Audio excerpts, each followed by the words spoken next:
Topic 9. Aspirant. 1. As the aspirant progresses, he not only balances the pairs of opposites, but the secret of his brother's heart becomes revealed to him. He becomes an acknowledged force in the world, and is recognized as one who can be depended upon to serve. Men turn to him for assistance and help along his recognized line, and he begins to sound forth his note so as to be heard not only in human but in deva ranks as well. This he does at this stage through the pen in literature, through the spoken word in lecturing and teaching, through music, painting, and art. He reaches the hearts of men in some way or another, and becomes a helper and server of his race. From a treatise on cosmic fire, pages 865 through 866. 2. See, therefore, how the life of all aspirants, if progressing with the desired rapidity, is one of constant movement, constant changes and differentiations, and continuous building and breaking, planning and seeing those plans disrupted. It is a life of ceaseless suffering, of frequent clashing with the environing circumstances, of numerous friendships made and transferred, of mutation ceaseless and consequent agony. Ideals are transcended, only to be found to be stations on the road to higher.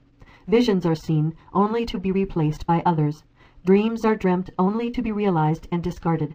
Friends are made, to be loved and left behind, and to follow later and more slowly the footsteps of the striving aspirant. From a treatise on white magic, page 264. 3. No aspirant, no matter how sincere and devoted, is free from faults. Were he free, he would be an adept. All aspirants are still selfish, still prone to temper and to irritability, still subject to depression, and even at times to hatred. Oft that temper and hatred may be aroused by what we call just causes: injustice on the part of others, cruelty to human beings and to animals, and the hatred and viciousness of their fellow men do arouse in them corresponding reactions, and cause them much suffering and delay.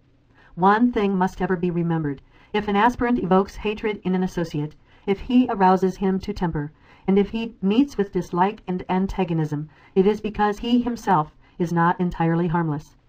There are still in him the seeds of trouble, for it is a law in nature that we get what we give, and produce reactions in line with our activity, be it physical, emotional, or mental. From a treatise on white magic, page 483. 4. All aspirants know, and down the ages have been taught, that a clean mind and a pure heart, love of truth, and a life of service and unselfishness are prime requisites, and where they are lacking, naught avails, and none of the great secrets can be imparted.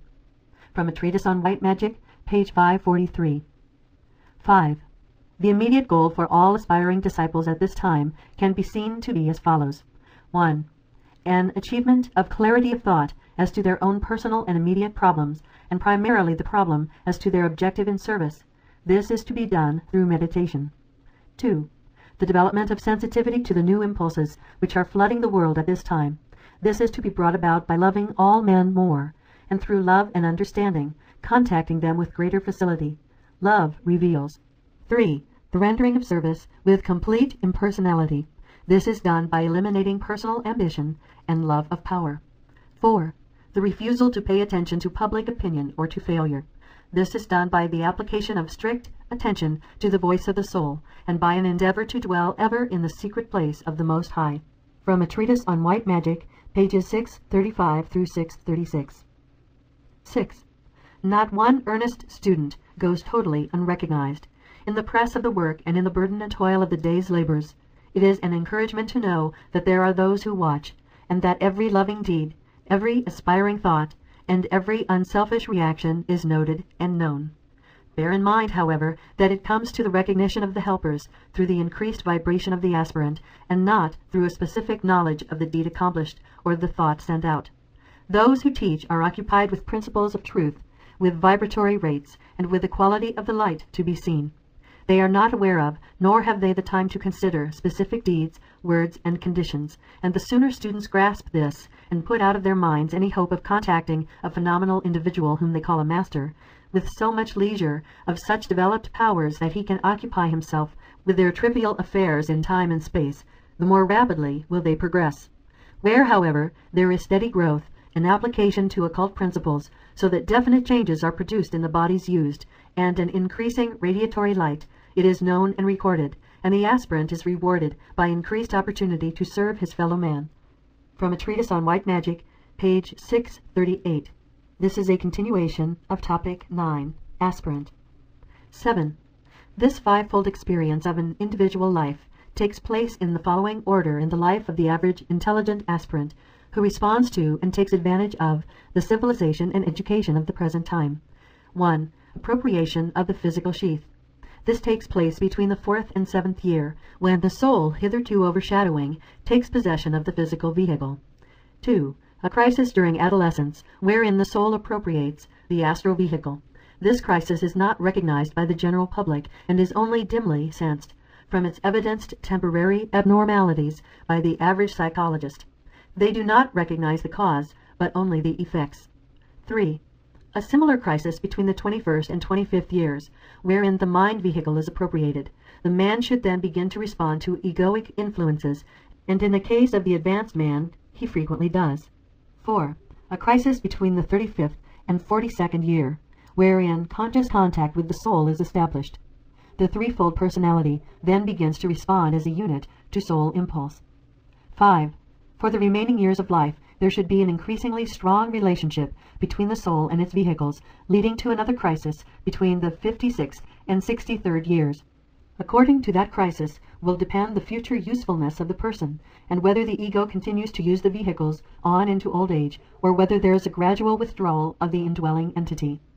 There are many corresponding cycles of crisis in the life history of any soul down through the ages, but these 5 major crises can be traced with clarity from the standpoint of higher vision. From a treatise on the 7 rays, Volume 2, Esoteric Psychology 2, page 53. 8. Psychic sensitivity, mystical duality, and dominating power.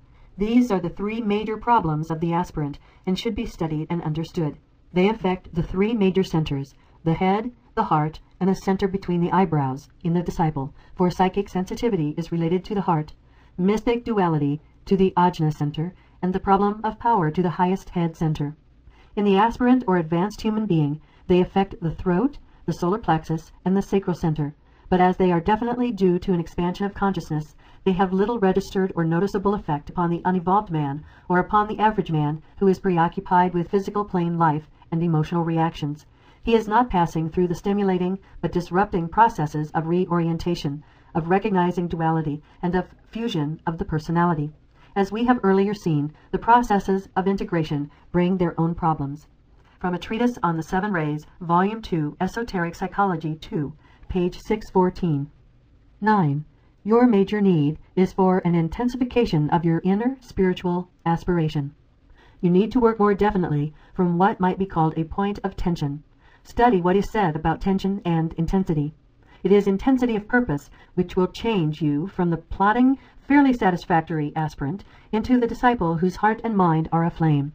Perhaps, however, you prefer to go forward steadily, with no group effort, making your work for me and for the group an ordered part of the daily life, which you can adjust pretty much as you like, and in which the life of the spirit receives its reasonable share, in which the service aspect is not neglected, and your life presentation is neatly balanced and carried forward without much real strain. When this is the case, it may be your personality choice or your sole decision for a specific life, but it means that you are not the disciple, with everything subordinated to the life of discipleship. I would here like to point out 2 things. First, if you can so change your tension that you are driven by the life of the spirit, it will entail a galvanic upheaval in your inner life. For this, are you prepared? Secondly, it will not produce any outer change in your environing relationships.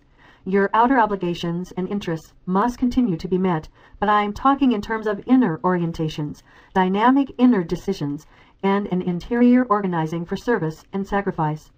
Perhaps you prefer the slow and easier way.